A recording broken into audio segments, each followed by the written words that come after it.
তো ওখানে বিভিন্ন সেল গঠন করা হয়েছে। সেলের মাধ্যমে মনে করেন আমাদের যে ভাইদেরকে যখন বর্তমানে কারাগারে যারা আছে তাদেরকে এমনভাবে নির্যাতন করছে, আমি পূর্ব উল্লেখ করে গেছি। গরম পানির হিট, নাকে নাকে গরম পানি, চোখে গরম পানি, আয়ুপথের ডিম, ডিল মেশিন দিয়ে ছিদ্র এবং চোখ দিয়ে বান্ধা, গামছা দিয়ে বান্ধে তাদেরকে রুমের ভিতরে পানির ভিতরে ইলেকট্রনিক শর্ট দিয়ে ওদেরকে বসা রাখিছে। এরকম নির্যাতন করেছে। কিন্তু কারা করছে এটা আপনারা নিজেরাই জানতে পারছেন। তখন আপনাদের মিডিয়ার কাছ থেকে আমরা জানতে পারছি জিনিসগুলা। আপনারা মিডিয়ারা ক্লিয়ার করছেন এই নির্যাতনগুলো। যে নির্যাতনে ফিলখানার আশেপাশে যে সমস্ত সদস্যরা ছিল, পরিবারগুলো ছিল, এই মিডিয়ার হাহাকারের আত্মকার, তারা পর্যন্ত বসবাস করতে পারে নাই। তারা বলছে আমরা এলাকা ছাড়া চলে গেছি। না না, কারাগারে বসে না, কারাগারের বাইরে টিএফ সেলে। প্রায় এখন আমরা বন্দী আছেন প্রায়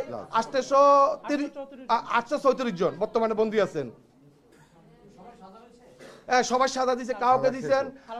কাউকে দিচ্ছেন মৃত্যুদণ্ড, কাউকে দিচ্ছেন লাইফ সাজা, কাউকে বিভিন্ন মেয়াদে সাজা দিচ্ছেন, আবার কাউকে বিস্ফোরক এইভাবে সাজা দিয়ে দিচ্ছেন তাদেরকে। কিন্তু সাজা শেষ হওয়ার পরেও আজকে এতক্ষণ পর্যন্ত একজন সাধারণ দেশের নাগরিক হিসেবে তারা জামিন পাওয়া থেকে তারা সকল প্রকার সুবিধা থেকে তারা বঞ্চিত।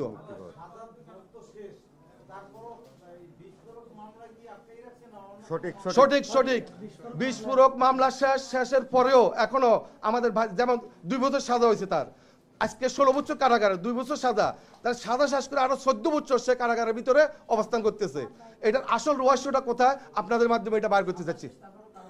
কারাভোগ করতেছে।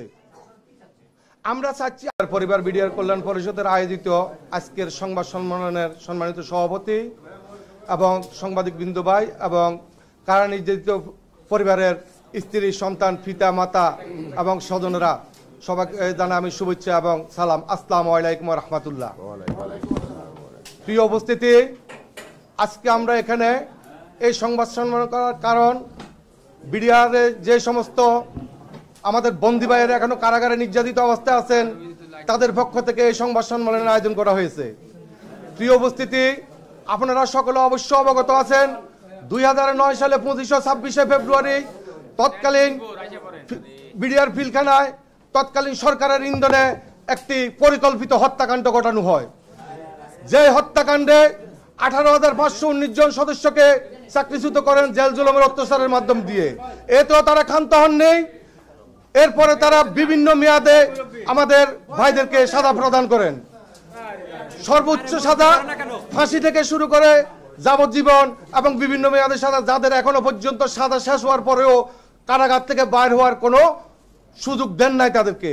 কিন্তু আমরা সকলে জানি একজন নাগরিক হিসাবে প্রত্যেকটা নাগরিকের, বাংলাদেশের প্রত্যেকটা নাগরিকের জামিন পাওয়ার অধিকার আছে। আমরা শুধুমাত্র বিডিআর সদস্য হওয়াতে আমরা এই জামিন থেকে সকলে বঞ্চিত হয়েছি। প্রিয় উপস্থিতি, আমাদের যে সকল কারাবন্দী ভাইয়েরা কারাগারে জীবনযাপন করছেন, যদি তাদের পারিবারিক ব্যাপারটা যদি আপনারা খোঁজ খবর নিয়ে দেখেন বুঝতে পারবেন তারা কত মানবতার জীবনযাপন করছে। একদিকে তাদের পরিবার ধ্বংস করতে হয়েছে, একদিকে তাদের জীবন ধ্বংস, একদিকে তাদের সন্তানের ভবিষ্যৎ ধ্বংস। এতগুলো মানবতার জীবন নিয়ে আমাদের বিডিআর পরিবারের জীবনযাপন করে যাচ্ছেন। প্রিয় উপস্থিতি, আজকে আপনাদের সকলের মাধ্যমে আমরা সরকারকে জানাবো এবং বাংলাদেশ সরকারের সকল উপদেষ্টা মহোদয়ের কাছ থেকে আমরা দাবি জানাচ্ছি, আমরাও চাই প্রকৃত খুনিদের সাজার আয়ত্তে রেখে তাদের বিচার হোক। তার সাথে সাথে এটাও আমরা চাই আমাদের কোনো নিরপরাধ জেলবন্দি ভাই যেন এই সাজার আওতায় না থাকে। তাই আমি আরো কিছু আপনাদের কাছে উল্লেখ করতেছি। তো তারা ক্ষান্ত অন্যায়। আপনারা আমাদের জেলবন্দি ভাইদের কাছ থেকে যদি আপনারা গিয়ে শুনতে পারেন, দেখতে পারবেন ওখানে আমাদের অনেক জেলবন্দি ভাইকে নির্যাতন নামে এমন তো ভাবে করছে, ড্রিল মেশিন দিয়ে তাদেরকে ছিদ্র করা হয়েছে এবং গরম পানিতে তাদেরকে হিট দেওয়া হয়েছে এবং আয়ুপথে ডিম দেওয়া হয়েছে। এই কঠিন নির্যাতনগুলো স্বীকার করেও আমাদের বিডিআর সদস্যরা এখনো বেঁচে আছে এবং ভবিষ্যতেও তারা বাঁচার স্বপ্ন দেখেন।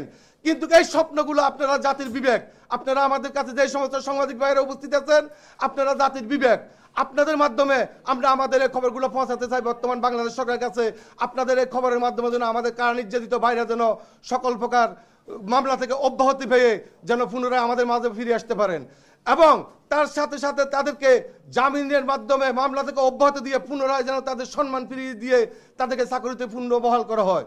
প্রিয় উপস্থিতি, এই ঘটনার সাথে তারা শুধু পিলখানাতে শান্ত হন নাই, পিলখানার ভিতরে এবং বাইরে বাংলাদেশের প্রতিটি স্থাপনায় তারা সর্বমোট 18,519 জন সদস্যকে ক্ষতিগ্রস্ত করেছেন। তারা বিভিন্নভাবে দায় দিয়েছেন যে বিডিআর এর সদস্যরা বিদ্রোহ করেছেন। না, বিডিআর সদস্যরা কোনো বিদ্রোহ করে নাই, বিদ্রোহ করেছেন তৎকালীন সরকার। তার ক্ষমতাকে ভাগাভুক্ত করার জন্য এই বিডিআর ঘটনাটা ঘটায় দিয়ে তৎকালীন 25-26 ফেব্রুয়ারি উনি ভাগাভুক্ত করেছেন। একদিকে বাংলাদেশ সেনাবাহিনী মেরুদণ্ড ভেঙে দিয়েছেন, মনোবল ধ্বংস করে দিয়েছেন, আরেকদিকে বিডিআর এর নাম পরিবর্তন করে বিজিবি দিয়ে তাদেরকে সাধারণ একজন গার্ড বানিয়ে তাদের মনোবল ধ্বংস করে দিয়েছেন। আগে বিডিআর এর ছিল এক গুলি এক শত্রু, আর এখন আদেশ হয়েছে তাদের একটাই অস্ত্র, তুমি গাড়ি নিয়ে হাঁটবে, সিলিং আপ করে হাঁটবে, কিন্তু কোনো গুলি করতে পারবে না। প্রিয় উপস্থিতি, আজকে আমরা কোথায়, আমাদের বাংলাদেশ আজকে কোথায়? তাই আপনাদের কাছে আমি বলবো, আপনারা সকলে আমাদের পক্ষ হয়ে, আমাদের জেলবন্দীদের পক্ষ হয়ে সকলে মিলে আমাদের জেলবন্দীদের যেন মুক্তি হয় এবং এই মামলা থেকে তারা যেন মুক্তি পায়, এই ব্যাপারে আপনাদের কাছে দাবি জানাচ্ছি। প্রিয় উপস্থিতি, যদি আমাদের এক একজন জেলবন্দী পরিবারের আত্মনাথের কথাগুলো আপনারা শুনতে পারেন, তাহলে বুঝতে পারবেন ওনারা কতটুকু সুখে আছেন, ওনাদের পরিবার কতটুকু শান্তিতে আছে, একমাত্র ওনারা অনুভব করতে পারবে। কিন্তু এই যে বিভিন্ন রুমে থেকে আমাদের এই ক্ষতিগ্রস্ত বিডিআর সদস্যদের বা আমাদের জেলবন্দী পরিবারদের দুঃখটা আপনারা বুঝতে পারবেন না বা ওনারা কেউ বুঝতে পারবে না। ছাত্র জনতার সরকার যখন এই বাংলাদেশে এসেছে তখন আমরা ক্ষতিগ্রস্ত বিডিআর এবং জেলবন্দী পরিবার বিডিআর বাঁচার জন্য একটু আশা নিয়েছিলাম। কিন্তু দুঃখের বিষয়, আমরা 5 আগস্টের পরে 9 আগস্ট থেকে আমরা বাংলাদেশের প্রতিটা মন্ত্রণালয় এবং সেনাপ্রধান, বিজিবি প্রধান সকলের কাছে আমরা স্মারকলিপি প্রদান করেছি। এরপরে আমরা প্রতিটি জেলা পর্যায়ে আমরা মানববন্ধন করে স্মারকলিপি প্রদান করেছি, কিন্তু দুঃখের বিষয় তার কোনো সুস্থ জবাব আমরা পাই নাই, তার কোনো সুস্থ জবাব আমরা পাই নাই।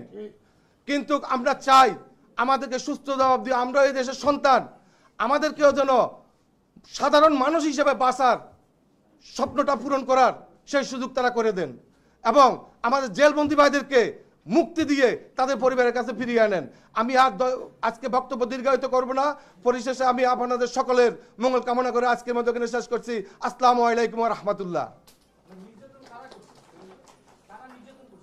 নির্যাতন আপনারা আসলে তখন বিভিন্নভাবে আপনারা মিডিয়াতে দেখেছেন, আপনাদের মাধ্যমে। আমরা তো তখন বন্দী ছিলাম, আমরা কিন্তু বন্দী ছিলাম। হ্যাঁ, তো ওখানে বিভিন্ন সেল গঠন করা হয়েছে। সেলের মাধ্যমে মনে করেন আমাদের যে ভাইদেরকে যখন বর্তমান কারাগারে যারা আছে তাদেরকে এমনভাবে নির্যাতন করছে, আমি পূর্ব উল্লেখ করে গেছি।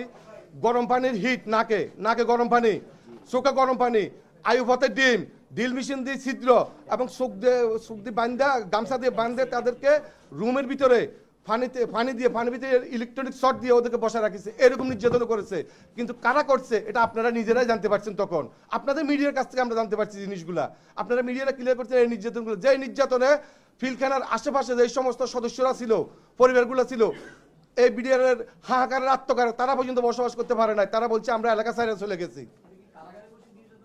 না, কারাগারে বসে না, কারাগারের বাইরে টিএফ সেলে প্রায় এখন আমরা বন্দী আছেন প্রায় 834 জন বর্তমানে বন্দী আছেন। সবাই সাজা দিছে, কাউকে দিচ্ছেন মৃত্যুদণ্ড, কাউকে দিচ্ছেন লাইফ সাজা, কাউকে বিভিন্ন মেয়াদে সাজা দিচ্ছেন, আবার কাউকে বিস্ফোরক, এইভাবে সাজা দিয়ে দিচ্ছেন তাদেরকে। কিন্তু সাজা শেষ হওয়ার পরেও আজকে এতক্ষণ পর্যন্ত একজন সাধারণ দেশের নাগরিক হিসেবে তারা জামিন পাওয়া থেকে তারা সকল প্রকার সুবিধা থেকে তারা বঞ্চিত।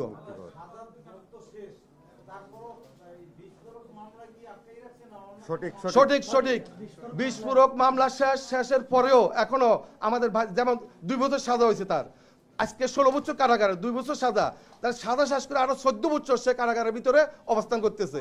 এটার আসল রহস্যটা কোথায় আপনাদের মাধ্যমে এটা বার করতে চাচ্ছি। কারাভোগ করতেছে। আমরা চাচ্ছি